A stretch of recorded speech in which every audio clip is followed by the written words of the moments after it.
که اوبو ته لوېدلی موبایل راته راسي اول پله باید کوم ځایونه چک کړو او څه به وکړو. سلامونه ملګرو، احسان الله همت یم، یو ځل بیا ستاسو خدمت ته حاضر شوی یم. نو دا 21 دی، اوبو ته ور لوېدلی دی، بند دی. مشکل اصلي کې د اوبو چې دی پر دوه ځایه باندې ډېر پېښېږي. یو د انتنې سیان ډېر خرابوي او بل د چارج حصې او پاور حصې هم خرابوي. کوم حصیان ته چې ډایرکټ برق نه ورځي د بیټرۍ د خوا څخه یا چارج حصې د خوا څخه، هغه ډېر نه خرابوي. نو لکه انتنې حصې او چارج حصې، پاور حصې دا ډېر خرابېږي، خو سی پي یو او نورې بعضې حصیانې دا نه خرابېږي.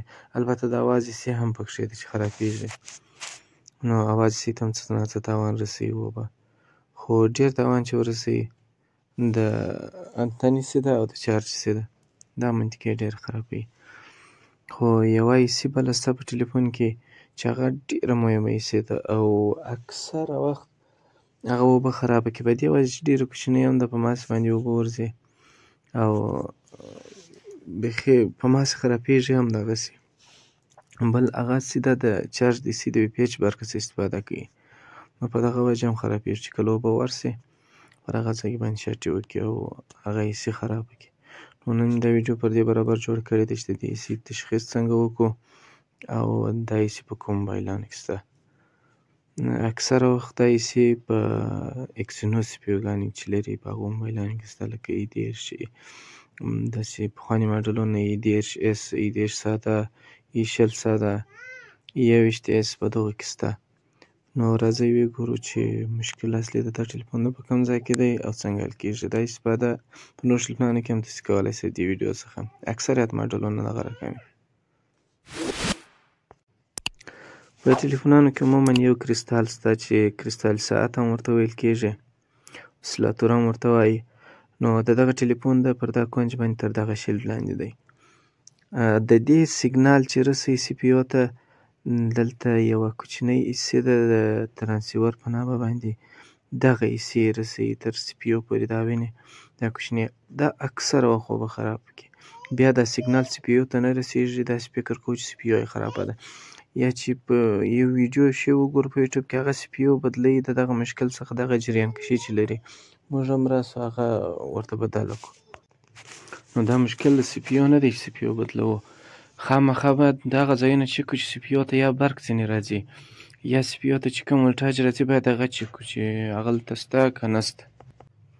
خو دغه حصې چې ده دا یک یوازې د سی پي یو دپاره سیګنال وررسوي، یعنې کریستال سیګنال تولیدوي، 1.3 ولټه برق په سیګنال باندې اړوي، بیا سیګنال راځي دا حصې ته، د دا حصې د خوا څخه بیا سی پي یو ته ورکول کېږي. که دا چېرې خرابه سي، سی پي یو سیګنال نه لري او په داسې صورت کې بیا ټلیفون نه چالانه کېږي او جریان کشي بس 2 تر 2 پورې ځي، 0.02 ډېره کمزورې مه هسې لږ جټکه کوي بېرته صفر کېږي. نو په دا وجه داسې ښیي چې سی پي یو خرابه ده، خو سی پي یو خرابه نه وي، مشکل په دغه حصې کې.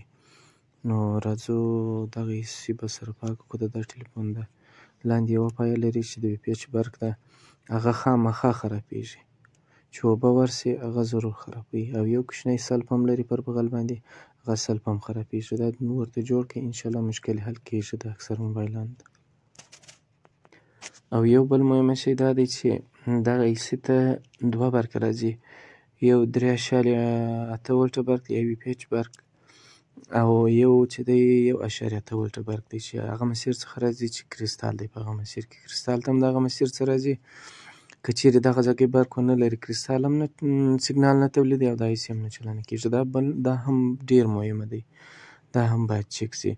کوم سلف چې دی پر دې وي پي ایچ برق دی او یوه پایه بله شته چې د 1.8 ولټه برق دی چې ټلیفون د پاور بټن ور ووهئ هغه کار کوي. نو هغه ځای کې ته هم ډېره توجه وکړئ. د کریستال په بغل کې هم یو سلف شته، کوچنی سلف دی، د هر کریستال په بغل کې هغه چې ویې ګورئ بس د کریستال په بغل کې خامخا یې ورسره پر هغه باندې دا برق کتل کېږي چې 1.8 ولټه برق شته که نشته، که نه و د بل ځای ورته را جمپر کوي، که وخوڅوي د هغه اکثره وخت نه خرابېږي، خو چې وي پي ایچ برق چې دی دا خرابېږي، په دې خاطر دا پایه یې خرابه سي. نو اوس به د دغه ټلیفون دغه کومې حصې چې ده زه بیا دا راپورته کړم وبیا ګورم چې به یې خرابې سوي که نه دي خرابې سوي. خراب سوي جوړې به کړو انشاءالله مشکل به هم حل شي د ټلیفون د که نه وي خراب سوي نو بیا مشکل په بل ځای کې دی.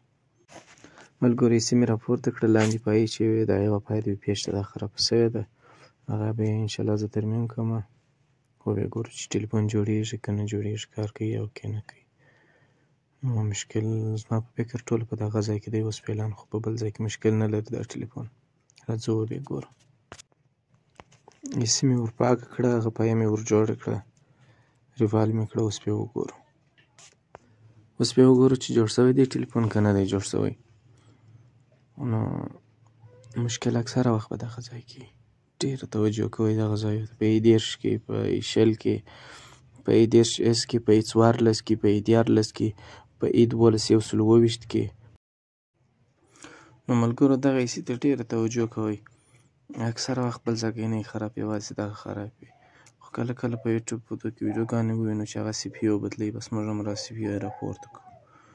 نو دا مشکل اصلي په دغه ایسي کې سی پي یو چې نه چلنه کېږي په دا وجه چې سیګنال نه لري. نو خدای دې وکړي چې ویډیو مو خوښه شوې وي ملګرو چینل درسره سبسکرایب کړئ او د نورو ویډیوګانو لپاره زنګولې ته مې هم ووهئ تر څو زما نوې ویډیوګانې در تاسو سره په اسانۍ در ورسېږي. السلام علیکم.